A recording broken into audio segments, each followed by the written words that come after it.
What's going on, guys? Well, Chelsea back again with another video for you guys. I hope you're all having a lovely day / in. As always, going to be giving you guys the latest Chelsea news in, news out in the last 24 hours. Guys, you don't know how it goes. If you want to support me, please smash the like button. The more likes, the more helps of the channel. Subscribe if you're new here, hit the notification, tune in daily, and make sure you comment down below your thoughts and opinions on every single topic that I do speak about.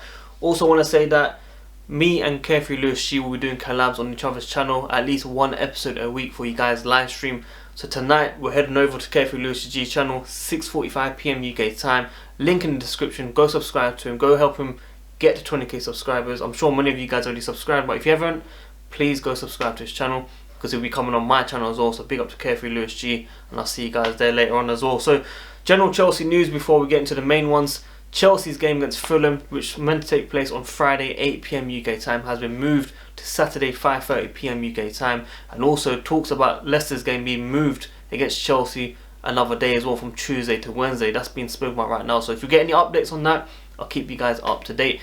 Now, in recent videos that I've been doing on this channel, I've been talking about Upamecano, £40 million release clause in the summer. Should we buy him, yes or no?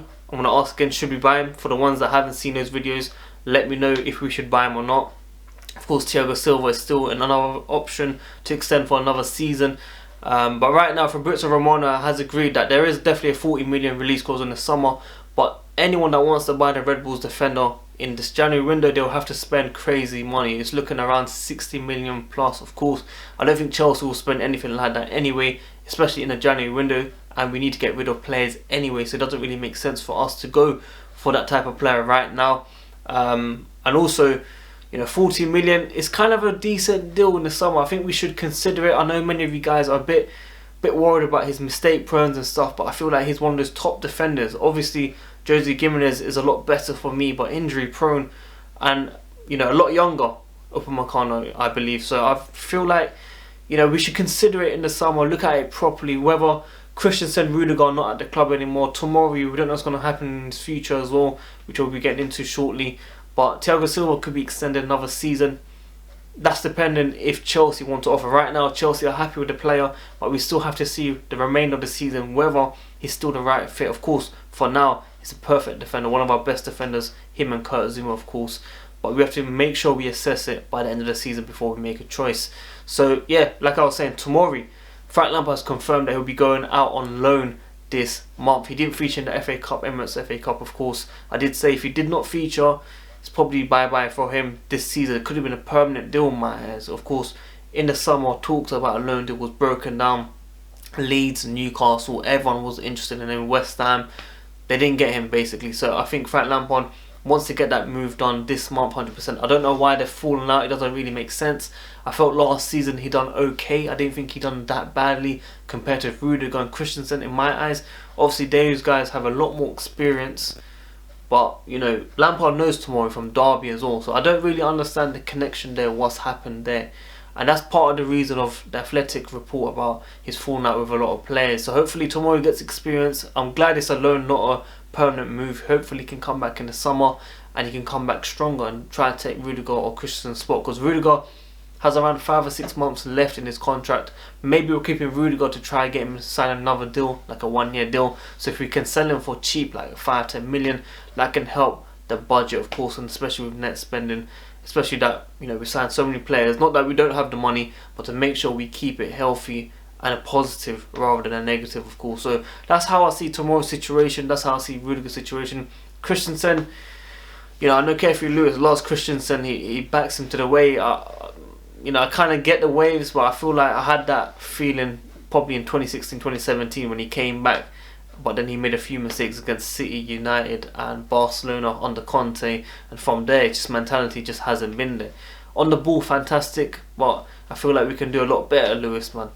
I don't know. Maybe we'll talk about it on the stream or something properly. Obviously, I know you love him, fam.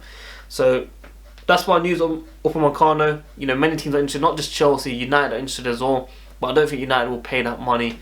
Well, then again, you never know. They bought the fridge for about £86 million. You know what I mean? Like, world-class signing.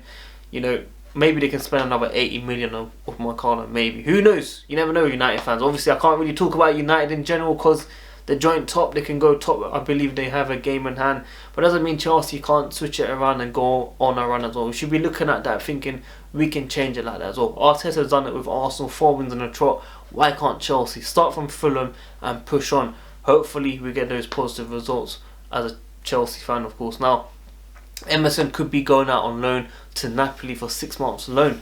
Now, I think it was Jorginho's agent saying that there was a deal done for him in the summer. You know, we were asking, where's that deal? Why did it not happen?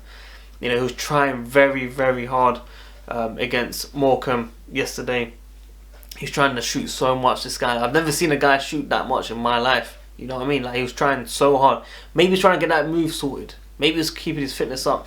I think he was playing more of a left wing rather than, you know, left back, if you know what I mean. So it was kind of interesting to see. I know it's just Morecambe. I'm not going to take too much away from the game. I'm not going to say it's going to be so positive. Okay, I'm not saying it can't be positive. I feel like what we can take from this game was the players that played got a lot more confidence, possible confidence in terms of Timo Werner, Kai Havertz on the ball, you know, winning headers in the air, stuff like that to add to the game in the Premier League. It's giving them confidence to go out there and try and improve a lot more. You've done it against Morecambe. I know it's League 2 side. They were winning 4 in a row before the game. We've probably killed their confidence now. But coming into Fulham now, I need to see the same energy. Now, in the first half, it was absolutely embarrassing in terms of, you know, same old crossing, sideways, backwards, passing, all that stuff. You know what I mean? Obviously, some decent excellence from Mason Mount, Callum Hudson-Odoi, Timo Werner done very, very good. That's what we need to see. Those fluky goals, but means a lot in terms of confidence that can, you know, push you to the next level and give you that, you know, feeling to try to score more and more and more as soon as you get that first goal. So the drought's gone. It's time for him to clear his mind and try and push on from there. Whether he starts striker against Fulham or not, I don't know, but I do believe Frank Lampard needs to get the best out of Havertz and Timo Werner right now, especially with all the drama that's going on around him and his job and his future. He needs to make sure he gets his project correctly. Now, the other news that I have lined up, I want to talk about Declan Rice. Now, there's some accounts on Twitter that talk a lot of nonsense about we put a bid in, there's a bid coming and stuff. It's all fake. Okay, there's no bids for Declan Rice. There's probably going to be 0 bids for him in January. It doesn't really make sense. I don't know why he would leave West Ham at this moment of time. They sold Harlow, they're going to sell Harlow for about £20 million. So I understand the financial problems that they have, but I feel like them selling these players now kind of helps them defend Declan Rice to stay at their club. Now, I'm not against signing Declan Rice. I'm just saying most likely in the summer it could happen, but the max I'll spend is about 40 to 45 million pounds. I know Marina can bring it down because they want about 70, 80 million pounds. It doesn't really make sense as well to spend that money. Now, we don't know if Frank Lampard's going to be here in the long run. We don't know if he's going to be here beyond the season. So maybe that's why, especially, we're not going to be signing any players. And the board can ask, we've signed all these players, you haven't got the best out of them yet. You know, why should we sign more players? But then again, Lampard does want certain players to be playing in that midfield. I feel like we've got fantastic footballers, but for the tactics, they're not good enough in my eyes. Now, Hudson-Odoi in the last 3 seasons in the 3rd round, 18-19 season, 2 assists, last season a goal, and now this season an assist and a goal. Fantastic. This guy has to be playing every single game.